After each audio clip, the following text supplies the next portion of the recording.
Hello बच्चों, आप सभी का स्वागत है आज के इस नए वीडियो में नए टॉपिक के साथ। बच्चों, आज हम इस वीडियो में आपको समयुग्मजी और विषमयुग्मजी के बीच में अंतर स्पष्ट करने वाले हैं। तो बच्चों, हम इस वीडियो को शुरू करने से पहले यह जानेंगे कि समयुग्मजी क्या होता है और विषमयुग्मजी क्या होता है। बच्चों, समयुग्मजी अर्थात समान युग्मक, इनमें दो समान युग्मक उपस्थित होते हैं, और विषमयुग्मजी यानी कि असमान युग्मक, अलग युग्मक, इनमें दो अलग अलग युग्मक उपस्थित होते हैं। बच्चों, किसी भी जीव के लक्षण के लिए उनमें दो जीन पाए जाते हैं।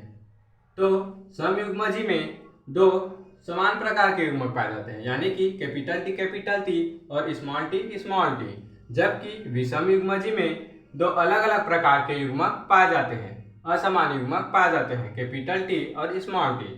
बच्चों, आशा करता हूं कि समयुग्मजी और विषमयुग्मजी का परिभाषा आपको क्लियर हो गया होगा। बच्चों, अब हम समयुग्मजी और विषमयुग्मजी के बीच में कुछ अंतर लाए हैं, उसको समझते हैं। बच्चों, समयुग्मजी का पहला देखते हैं। इनमें एक कारक अर्थात जीन के दोनों युग्म विकल्पी समान होते हैं।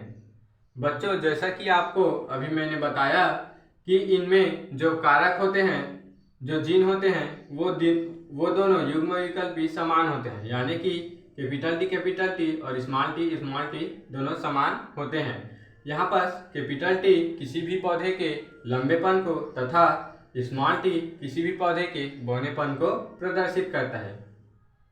बच्चों, इसके विपरीत विषमयुग्मजी में इनमें एक कारक के दोनों युग्म विकल्पी समान नहीं होते हैं, यानी कि अलग अलग होते हैं।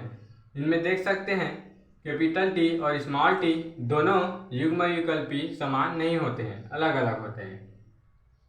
यहाँ पर कैपिटल टी किसी भी पौधे के लंबेपन और स्मॉल टी किसी भी पौधे के बौनेपन को प्रदर्शित करते हैं। सो बच्चों, समयुग्मजी का दूसरा देखते हैं। इसमें जनन के समय एक ही प्रकार के युग्मक बनते हैं।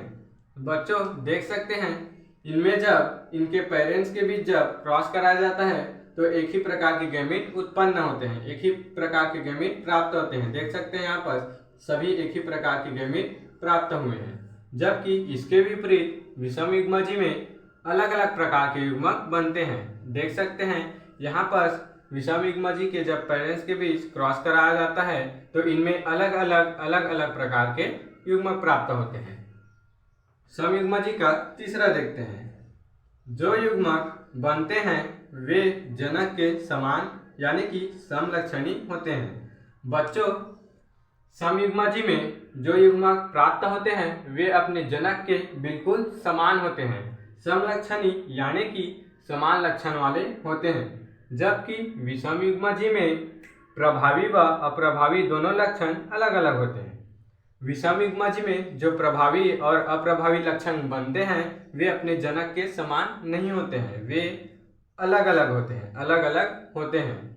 बच्चों, इस प्रकार हमने समयुग्मजी और विषमयुग्मजी के बीच में अंतर स्पष्ट कर लिया है। सो आशा करता हूँ कि यह टॉपिक आपको जरूर से समझ में आया होगा, और ऐसे ही नए और इम्पोर्टेंट टॉपिक के लिए मेरे चैनल में बने रहिएगा। तो चलिए मिलते हैं किसी नए वीडियो में नए टॉपिक के साथ। तब तक के लिए जय हिंद, जय भारत।